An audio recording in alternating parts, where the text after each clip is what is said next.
Have you ever wondered how much force a 102-pound Liz Thomas or a 214-pound Anthony Ricco puts on a rope jump?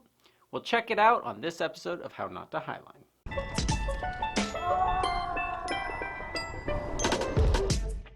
Hi, I'm Ryan Jinkson and welcome to my gear closet. When we did the rope jump at the Fruit Bowl in Moab, Utah, we stuck the dyno here on the people jumping to find out what the forces would be on the anchor and the ropes. My name is Anthony. I'm weighing in at 214 pounds. One. See ya.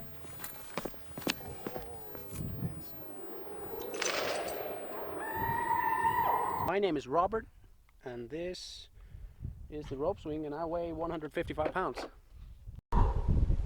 1, 2, 3.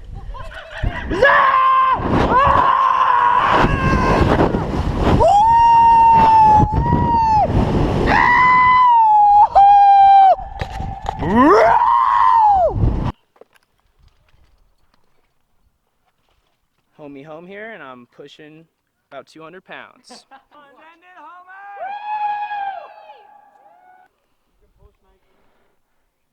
My name is Raguel, and I weigh 193 pounds. 2, 1,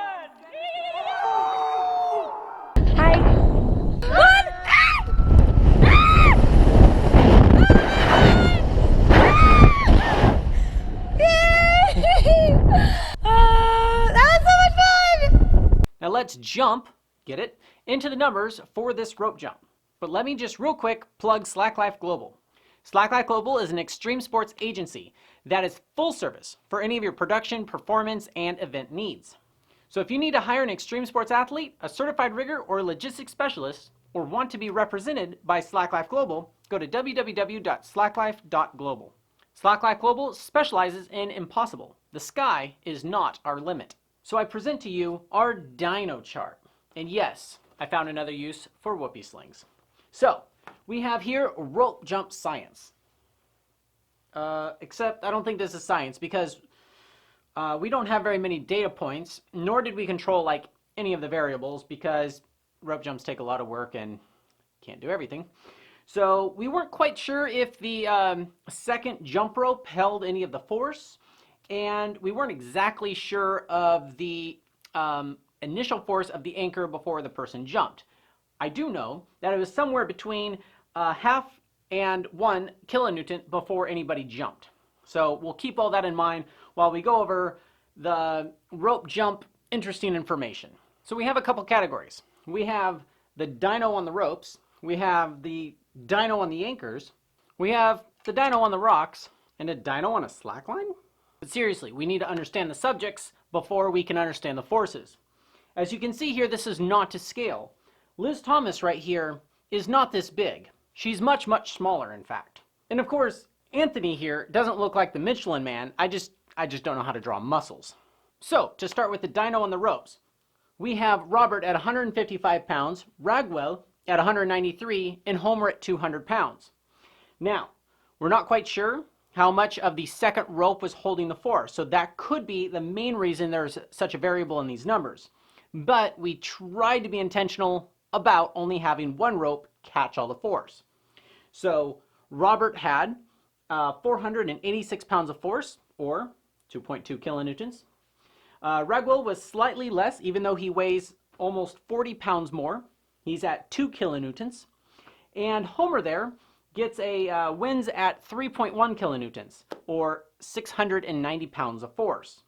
It seems that people are around 3 times their weight is going to be the pounds of force on the line. Now I'm drawing a pattern from only 3 data points with unknown amount of variables, so keep that in mind. Now an interesting hypothesis that I do have is that the year prior, 2016 GGBY, a lot of people, including me and Kim, did tandem jumps, which is double the weight. So that could be pushing 1,500 to 2,000 pounds of force, or up to like 6 or 7 kilonewtons, depend on the people jumping. One way to mitigate the force would be have both jump ropes hold the weight during the peak force of the swing. But that's not redundant, that's just holding, sharing the load. that doesn't even account for what happens on the anchor here. I personally don't think that two people should be jumping in a tandem jump because these forces right here are pretty acceptable. If I were to double them, it kind of gets sketchy when you start looking at the numbers. Okay, now let's jump down here. See what I did there? Dyno on the anchors, we had about half to 1 kilonewton on the main line before anybody jumped. So Liz, at only 102 pounds, she put almost 4 kilonewtons, 3.8, or 850 pounds of force. We'll skip right over to Anthony here. Anthony was the most. He weighs 214 pounds, and he put 6.2 kilonewtons on the main line of the rope jump. Now, we tried to make sure only the main line was holding this force so we could get an accurate measurement. So that's 1,400 pounds of force on the main line. Now, the working load limit of SkyPilot, which is what we use from Slacklife BC, is 10 to 14% stretch, but a working load limit of 6.4 kilonewtons. So we're like right there. Now, we could put two lines, similar tension, so you got two lines sharing the load, and then backups beyond that if you're trying to make things better or safer or stronger. However, I still don't think tandem jumps are a good idea. You can see here the numbers vary a bit. Mia is lighter than me, but she got a 5.8 kilonewton on the anchor, whereas I am 162 pounds and I got a 5.2 kilonewtons. And Levi is slightly over 200 pounds and he got 5.4 kilonewtons.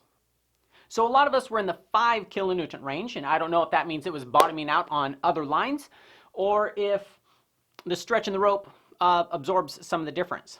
But either way, it's safe enough. It's within the working load limits of all the anchors, the webbing, your jump ropes. Everything's safe-ish. But like I said, these are not a lot of data points, so you can't depend your life on these. It's nice to have them if you are going to rope jump and not listen to me about not rope jumping.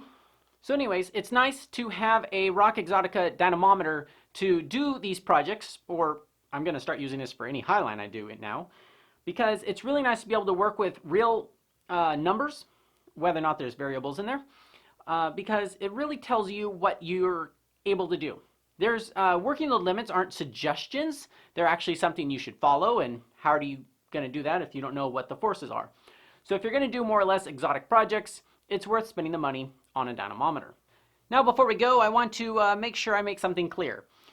You know, we glamorize rope jumping sometimes, and a lot of other videos glamorize rope jumping, but I beg you, please, please, please, please, please don't rig rope jumps.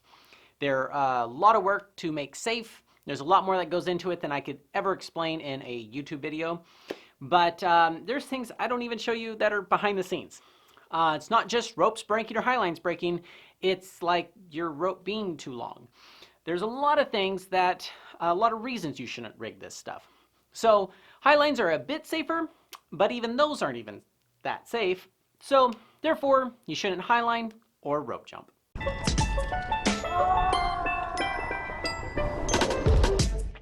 Hey, thanks for watching, but don't be an idiot and go rig your first rope jump or highline without going with somebody who knows what they're doing. But until you get that opportunity, check out our other videos, and don't forget to subscribe.